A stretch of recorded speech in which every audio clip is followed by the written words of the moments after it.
Correct. Students, today we will study chapter 2 of chemistry, that is matter around us pure.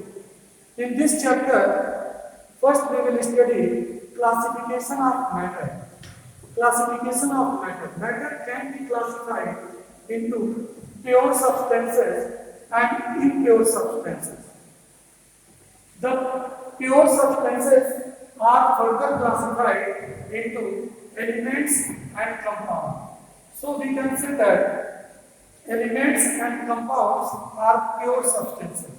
हम कह सकते हैं कि एलिमेंट और कंपाउंड प्योर सब्सटेंस है और मिक्सचर जो होता है mixtures are impure substances. Now why the elements are pure substance? Because elements are made up of same kind of atom. It means pure substances are those substances. पहले हम पढ़ेंगे pure substance की definition. Pure substances are those substances which are made up of only one kind of particle. It means all the particles or all the constituent particles of a pure substance are identical in their size, mass and property. तो element और compound pure substance कहे जाते हैं. Compound भी pure कहा जाता है. अभी मैं इसको एक एक करके डिस्कस करता हूँ. We will discuss one by one. Elements are pure substance because all the elements are made up of same kind of atom. For example, if we take hydrogen gas in a container, all the atoms of hydrogen will be identical in size, shape and mass. Similarly, if we take a piece of iron, एक iron का piece में छोटा सा, all the atoms present in that iron piece will be identical in their size, shape and property. So elements are called pure substances. Compounds are also considered pure substances. Although compounds are made up of two or more than two atoms of two or more than two elements combined in a definite proportion of their masses. For example, water is a compound. Its formula is H2O. Water में दो elements हैं, hydrogen और oxygen, लेकिन फिर भी हम water एक compound है और ये प्योर सब्सटेंस है. कार्बन डाइऑक्साइड CO2 इसका फार्मूला है. It is made up of carbon and oxygen, but it is pure substances because compounds are pure substances because in a compound two or more than two elements are combined in a fixed or definite proportion of their masses. किसी compound में दो या दो से अधिक element के जो atom होते हैं वो एक निश्चित अनुपात में जुड़े होते हैं, उनका फिक्स्ड रेशियो होता है, लेकिन मिक्सचर में कोई फिक्स्ड रेशियो नहीं होता है, इसलिए कंपाउंड एक प्योर सब्सटेंस कहा जाता है. दूसरी बात, all the constituent particles of a compound, it means molecules जो होंगे किसी कंपाउंड के जो सभी मॉलिक्यूल्स होंगे वो आपस में आइडेंटिकल होंगे. जैसे अगर हम एक कंटेनर में कार्बन डाइऑक्साइड ले रहे हैं तो जितने भी कार्बन डाइऑक्साइड के मॉलिक्यूल्स होंगे सबका जो मास होगा और जो प्रॉपर्टी होगा वो सभी क्या होंगे, आइडेंटिकल होंगे.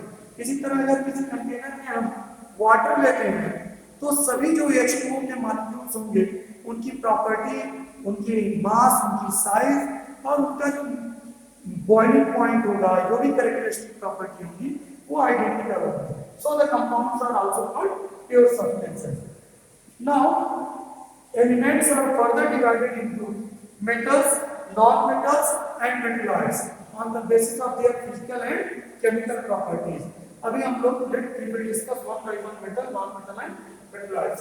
पहले हम लोग मिक्सचर की बात करते हैं. Mixtures are formed by mixing of two or more than two elements or compound in any ratio. There is no any definite ratio in a mixture. Mixture में किसी भी अनुपात में हम मिलाने से दो या दो से अधिक एलिमेंट या कंपाउंड या सब्सटेंसेस को मिलाने से मिक्सचर दो तरह का होता है. Homogeneous mixture. होमो मीन्स सिमिलर, होमो मीन्स समान. जीनियस मीन्स जीनाइटी मीन्स यूनिफॉर्मिटी, समानता की बात करते हैं. होमोजेनियस मीन्स समान मिश्रण. ऐसा मिक्सचर जिसमें दो या दो से अधिक component uniformly mixed up throughout the whole mixture, पूरे मिक्सचर में दो या दो से अधिक कंपोनेंट ऐसे मिले हो कि उनको हम डिफरेंशिएट न कर पाए, तो उनको बीच में बाउंड्री ना हो डिफरेंशिएट करने के लिए।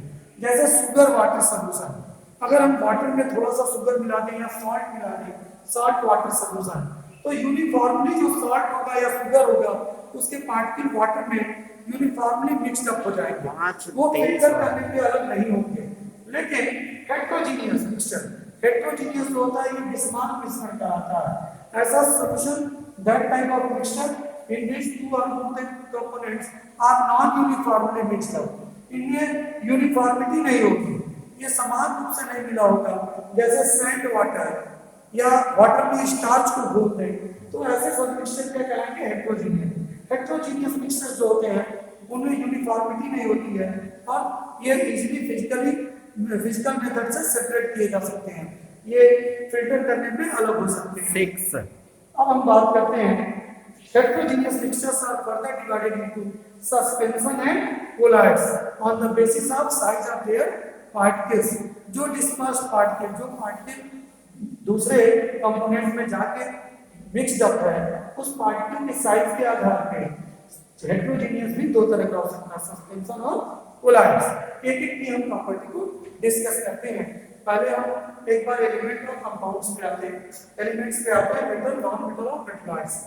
Metals are those elements which are malleable, ductile. Malleable means metals can be drawn into thin wires.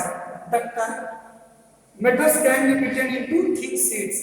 That property is called malleability. Malleability means आघातवर्धी, तो अगर मेटल्स को पीटते हैं तो पतले पतले शीट बन जाते हैं। डक्टाइल्स, मेटल्स से हम पतले वायर बना सकते हैं। 7 तन्यता की गुण है। फिर metals are good conductor of heat and electricity. Metals heat और इलेक्ट्रिसिटी के गुड कंडक्टर होते हैं। मेटल्स लस्ट्रस होते हैं, उनमें एक चमक होती है, इसको मेटालिक लस्टर या धात्विक चमक कहते हैं।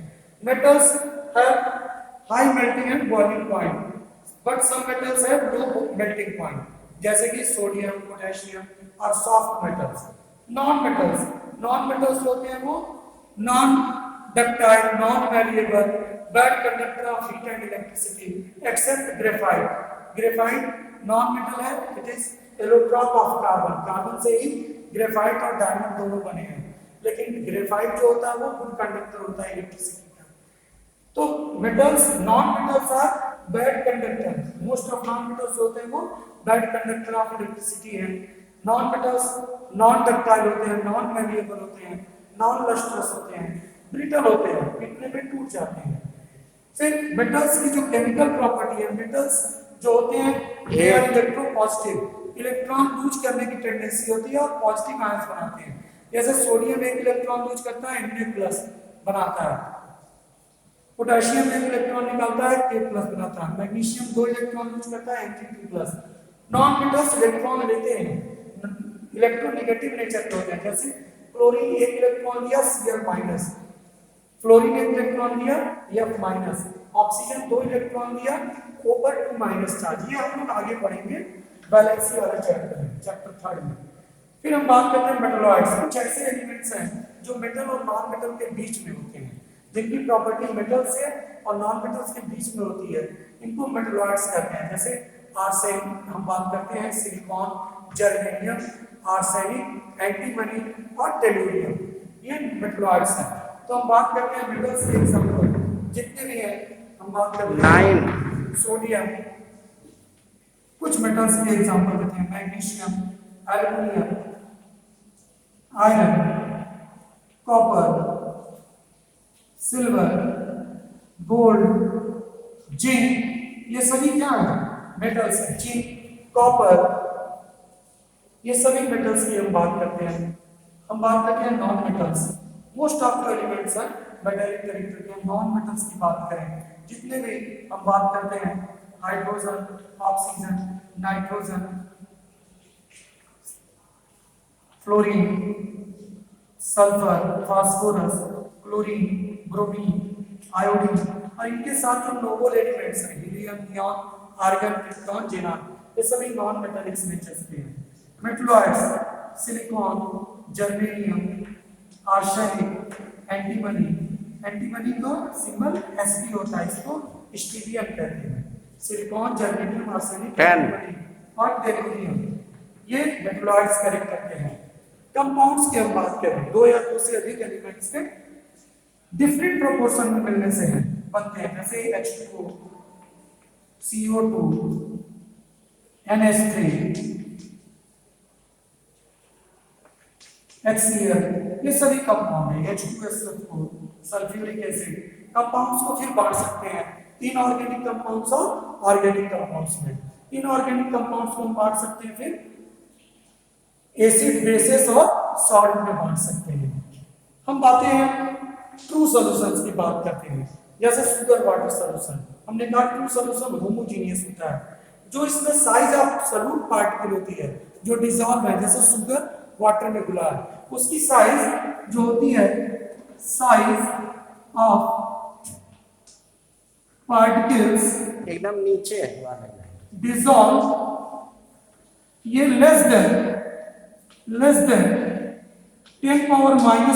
मीटर होता है। 1 नैनोमीटर इसको कहेंगे। सॉल्यूट पार्टिकल्स जो होते हैं ट्रू सॉल्यूशन में 1 नैनोमीटर 10⁻⁹ मीटर के बराबर होगा। इससे छोटे होते हैं, इतने छोटे होते हैं कि ये फिल्टर करने पर भी अलग नहीं होते हैं, फिल्टर पेपर के पोर से भी ये आर पार चले जाते हैं। सस्पेंशंस की जो साइज होती है इनके पार्टिकल्स की, ये ग्रेटर होते हैं, larger than 10⁻⁶ metre. 10⁻⁶ metre means 1 micrometre से बड़े होते हैं, इसलिए सस्पेंशन बहुत ही अनस्टेबल होता है, इजीली सेटल डाउन हो जाता है। जैसे सैंड को पानी में डालें तो सैंड के पार्टिकल इतने बड़े होंगे, 1 माइक्रोमीटर या 10⁻⁶ मीटर से बड़े होंगे, ये आसानी से नीचे बैठ जाएंगे या छानने पे अलग हो जाएंगे। कोलाइड एक ऐसा फेज है जिनके साइज ऑफ पार्टिकल्स होते हैं सस्पेंशन से छोटे होते हैं और ट्रू सॉल्यूशन से बड़े होते हैं। इट मींस 10⁻⁹ मीटर से बड़े होंगे और 10⁻⁶ मीटर से छोटे होंगे कोलाइड के पार्टिकल्स। इसलिए कोलाइड होता तो हेट्रोजीनियस है, लेकिन ये अपीयर होता है होमोजीनियस की तरह, जैसे स्टार्च इन वाटर या milk is a colloidal solution.